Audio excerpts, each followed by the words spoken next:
2015, the indie film Heneral was released. It details the story of the titular hot-blooded General Antonio Luna as he desperately tries to command the Filipino forces during the Filipino-American War. The film found much success and eventually a sequel was created. Goyo, released in 2018, was set right after the end of the first movie and is focused on General Goyo del Pilar till the days that led to his fateful death in Tirat Pass. This has garnered much success, and a third film about the life of Manuel Quezon is currently on the works.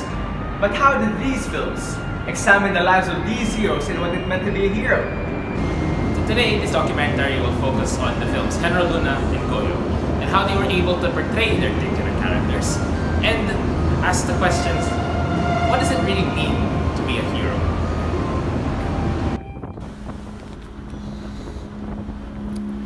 The traditional myth of the hero in our history, Filipinos have always looked for heroes to look up to.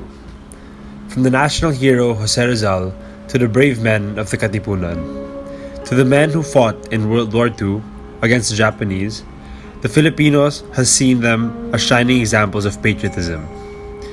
This can be tracked back to the so-called Pantheon building. Resil Maharas touched on this in his analysis of Guillermo Tolentino's painting Grupo de Filipinos Ilustre, which is a painting of various historical figures such as Jose Rizal, Andres Bonifacio, Antonio Luna, among others. He claims that during the American period, there was a great effort done by Filipino nationalists to pantheonize the heroes and position them in a canon of great nation builders by placing pictures of them in schools. These portraits and pictures often had an air of authority among them. The result was, while some of these figures have been forgotten, the figures that have been remembered are very much in the minds of the Filipino, as most godlike in their status. One group took this almost literally, calling themselves the Rizalistas. They revere Jose Rizal as a god who will come again one day to save the Philippines and admire him as a savior of the Philippines. Historian Renato Constantino would critique this hero worship culture with his famous work, Veneration Without Understanding, where he questions whether Rizal truly deserved his national hero status by pointing out his imperfections, such as how he did not actually support the Philippine Revolution, contrary to what many believed, as well as asserting that he might have been an American-sponsored hero because of the anti-revolutionary views. He then goes on to conclude that the worship of a hero should be critical and based on historical fact, not simply blind adoration. While these criticisms are against Rizal in particular, Renato Constantino also invites people to bring into question whether their heroes are really as heroic as they seem, to acknowledge that they are still human beings that have weaknesses and failings. However, the traditional view still persists. Today, many Filipinos still see their heroes as patriotic nation builders who have an almost godlike aura to them, and to which they can singularly owe the independence movement to. The film Heneral tackles the way we view heroes by presenting to us its main character, General Antonio Luna, a figure who is not as famous as his peers, but is at least known for his temper, which is very much shown in the film as he is portrayed as a no-nonsense larger-than-life figure who swears and shouts at his peers, whom he perceives to be lazy traitors. He is a competent general, being one of the few Filipino generals who actually received training in military science, while the others are implied to have gotten their positions through nepotism or politics. In this environment, he very much tries to reform the Philippine army so that they can completely fight the Americans. While it can be argued that General Luna, as portrayed in the film, still fits at the hero paradigm, being a go-getter, larger-than-life character. He is portrayed very much as human with flaws that hamper him in the end. His arrogance and stubbornness made him really hard to work with and eventually contributed to his downfall and assassination. Instead of being merely portrayed as a strong man who is always right, while he had good ideas, such as the plan to fight a guerrilla war in the Cordilleras, the mere fact that he was the one who suggested that made those ideas look unappetizing in the end, hampering the war effort. In effect, this deconstructs the idea that a singular person or authority has the ability to change everything on its own, and that the cooperation of many is needed to be able to define history. This is in contrast to what many believe, that a single person or a small group or people are capable to define history. As for the other characters, the movie portrays them in a different light as well. Apolinario Mabini is still portrayed as a dakilang lumpo that he is, but the rest of the cabinet is portrayed as bickering and divided, with many of them contemplating to join the Americans, while Aguinaldo himself is depicted as a scheming individual who cares less about the country than he cares about himself, demonstrated when he is implied to have Luna killed when he believed that he was threatening his power, despite the fact that there was little evidence in the movie that Luna ever attempted to seize power, in stark contrast to the myth that he led the revolution overall. This movie dispelled the heroic myths of the characters there, showing the authentic personality of the characters beneath it, echoing Renato Constantino's call to critically analyze historical figures and heroes in particular.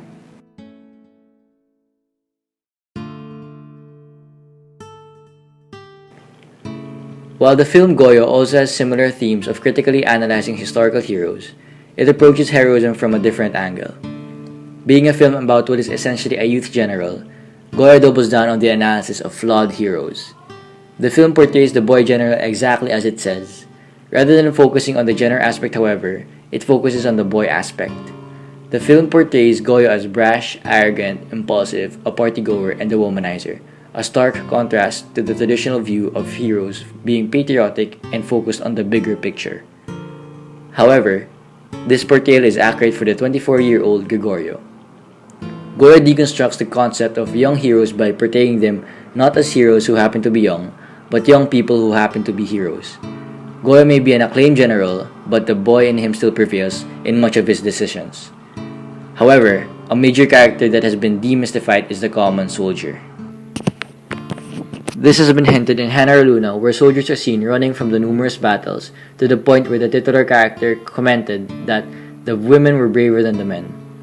But it was much more pronounced in the film Goyo. The entire climax of the movie, set in the Battle of Tiered Pass, features Filipino soldiers aiming so poorly that they can barely hit anyone, and running at the first sign of trouble as well as dying. Usually, most perceptions of soldiers are that they are essentially heroes in themselves, with undying love for the country, and are sometimes shown to be competent. Instead, the film portrays these soldiers to act like the farmers they really were, poorly trained and with poor discipline. Aside from demystifying the Filipino soldier during this period, it also demystifies the battle itself.